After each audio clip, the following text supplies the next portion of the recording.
North Korea test-fired multiple short-range projectiles this weekend. It's understood to be its first missile launch since late 2017. President Trump remained optimistic on Twitter, saying a deal will happen and that Kim Jong-un, quote, knows that I am with him.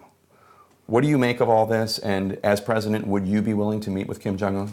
So this is the problem. We have a president now that continues to mislead the American people. You remember his deplorable tweet when he came out and said, oh, there's no need to worry about the nuclear threat from North Korea anymore. He has been much more about bluster and being braggadocious as opposed to substantive strategy and making sure we're checking a North Korean dictator. And of course, I'll meet with our enemies, but I will meet with them under the right conditions, using every bit of leverage I have to focus in on the goal, articulating a strategy for getting there. And this is something our foreign policy has been woefully acting. We've seen foreign policy by tweet. We've seen a president that contradicts his diplomacy corps, contradict his military leaders, who then have to go and try to clean up for what they've done.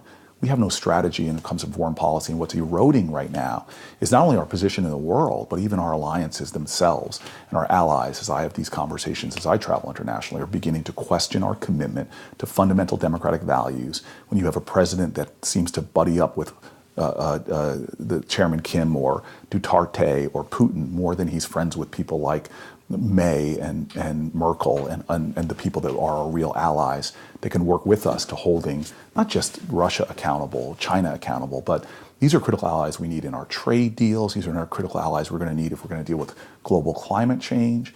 And so it's been very frustrating, and I've heard this on both sides of the aisle from the Senate Foreign Relations Committee, to have a president that has been lacking strategy, unpredictable, undermining his diplomacy corps, and even undermining his generals when it comes to things like Syria policy, where he tweets out that we're pulling out of Syria imminently.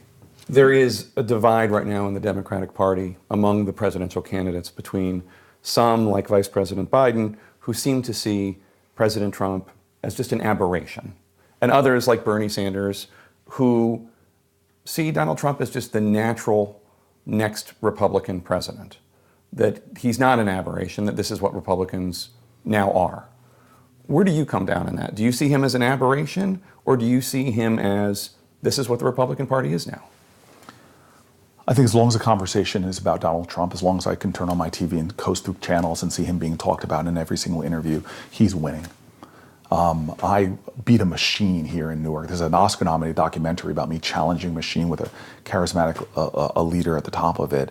And I didn't make it about him. I made it about the people. And we energized an entirely new electorate to come out, and we won.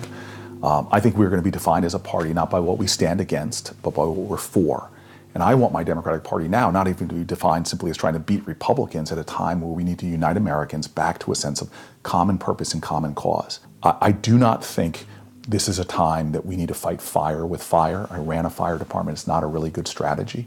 I walked into one town hall and a guy puts his arm around me and says, I want you to punch Donald Trump in the face. And I turned to him and said, hey man, that's a felony. And us black guys, we don't normally get away with those things that often. Let's sit down and let me tell you why the best strategy right now is doubling down on the best of who we are, not the worst, by talking about love in a beloved community, and not the kind of Twitter trash talking and trolling that we hear from the White House right now. And I know Donald Trump wants us to try to fight him on his turf in his terms. What's needed right now is not more of that. We didn't beat Bull Connor by bringing bigger dogs and more powerful water hoses. We won that by expanding the moral imagination of this whole country about who we are and who we must be going forward.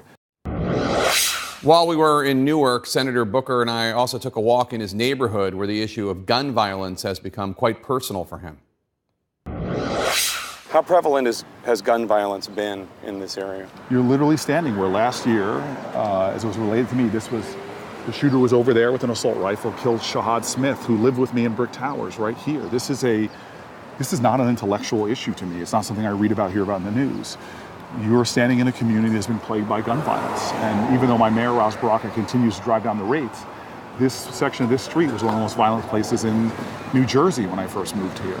And you know, you live in a community where fireworks go off on the 4th of July, kids evidence, you know, behavior of somebody with post-traumatic stress. They hide, they think it's anxiety. a gunshot. They think it's gunshots. Where you see in your neighborhood shrines to children, to teenagers that were on the sidewalk, teddy bears and candles. So for me, this is, I so badly want to be president because if I'm president of the United States, I'm going to bring a fight to the NRA that they've never seen before.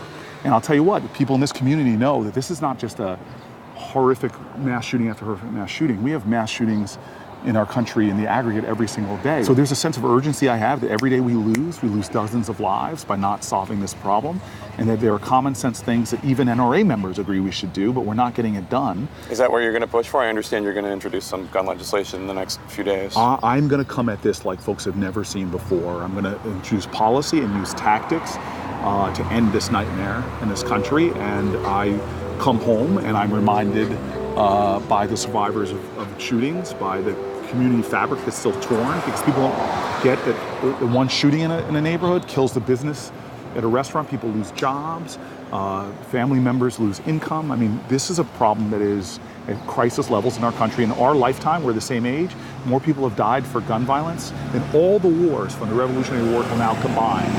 And what can be done? Because first of all, the Republicans control the Senate, as you know, and second of all, you know this, a semi-automatic rifle that was used in this shooting, that's not typical. Usually, no, it's 5% of all. Right. Mostly it's handguns, right? I've analyzed this issue more than. I mean, this has been a part. This cause has been a part of my life. This isn't new for me. So I know the levers you can pull to get pretty dramatic results just by having universal background checks. The murders we don't talk about enough between intimate, like where your spouse kills you, they go down. Violence against women in that sense goes down 40% in states that have enacted those laws. So there's things we can do, there are levers we can pull that can make us much, much safer, but we're not doing them. And I do not accept the excuse that we've tried before. I have seared into my mind the gruesome realities, literally with a gunshot victim bleeding to death as I vainly tried to stop him from dying, literally with people who grew up. You were here? It was not right here, no. I'm around the corner. No, that's the irony. I could sit here and name shootings of bodies I've seen on the sidewalk. I can name Hassan Washington. I can name Shahad Smith. I can talk about the kids that I knew growing up whose lives are ended by gun violence. And so I'm running for president for many reasons. This is one that we will get it done. We will get it done.